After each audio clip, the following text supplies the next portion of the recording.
Hello everyone. हमारा आज का सेशन रेशियो एनालिसिस से रिलेटेड है।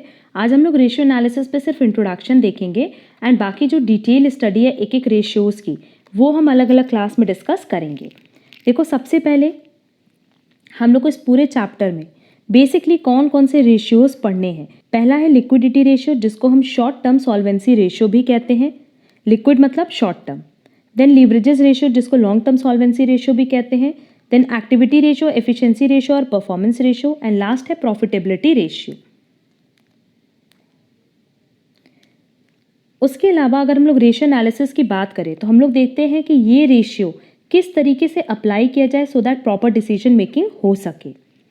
रेशियो एनालिसिस की बात करें तो सबसे पहले समझो कि रेशियो क्या है और उसके कितने टाइप्स हम लोगों को पढ़ने हैं। Ratio analysis is a comparison of different numbers from the balance sheet, income statement, cash flow statement against the figures of previous years, other companies, the industry or even the economy in journal for the purpose of financial analysis. Simply क्या कह रहा है कि ratio analysis ये क्या है, comparison करता है अलग अलग नंबर्स को जो कि बैलेंस शीट में दी है, इनकम स्टेटमेंट में दी है या कैश फ्लो स्टेटमेंट में दी है। मतलब करंट ईयर के फिगर को पास्ट ईयर के फिगर से कंपेयर करना, या एक कंपनी का जो फिगर है वो दूसरी कंपनी के फिगर्स के साथ कंपेयर करना, दूसरी इंडस्ट्री के फिगर के साथ कंपेयर करना, दूसरी इकोनॉमी के फिगर के साथ कंपेयर करना, इसी को हम कहते हैं रेशियो एनालिसिस।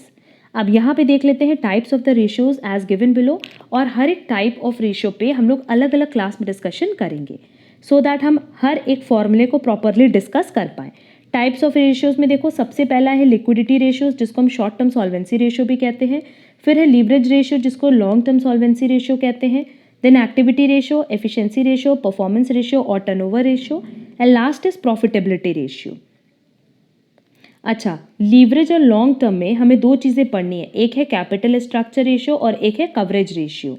और अगर प्रॉफिटेबिलिटी रेशियो की बात करें तो related to sales, related to overall return on investment, required for analysis from owner's point of view, and last is related to market valuation investor। तो ये सब जितने भी टाइप्स ऑफ रेशियोज हैं ये आप लोग के लिए इंपॉर्टेंट है, क्योंकि यहाँ से आप लोग को ऑल्टरनेट नेम्स लर्न कर लेने हैं। और हर एक क्लास में, अब जैसे नेक्स्ट क्लास में हम लोग लिक्विडिटी रेशियो के बारे में डिस्कस करेंगे, then leverage ratio, then activity ratio, then profitability ratio.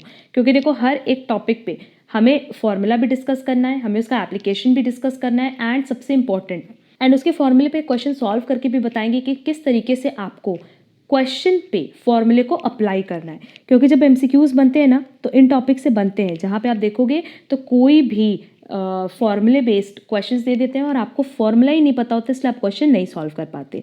या दूसरा जो सबसे फेवरेट क्वेश्चन है रेशियो एनालिसिस से रिलेटेड, वो ये होता है कि ऑल्टरनेट नेम्स क्या क्या हैं। तो यहाँ से आप ये प्लीज़ लर्न कर लेना। ये हम अपने लेवल पे लर्न नहीं कर पाएंगे, ये आपको खुद ही लर्न करना पड़ेगा। हमने एक ही जगह बस आपको नोट्स प्रोवाइड कर दिया है।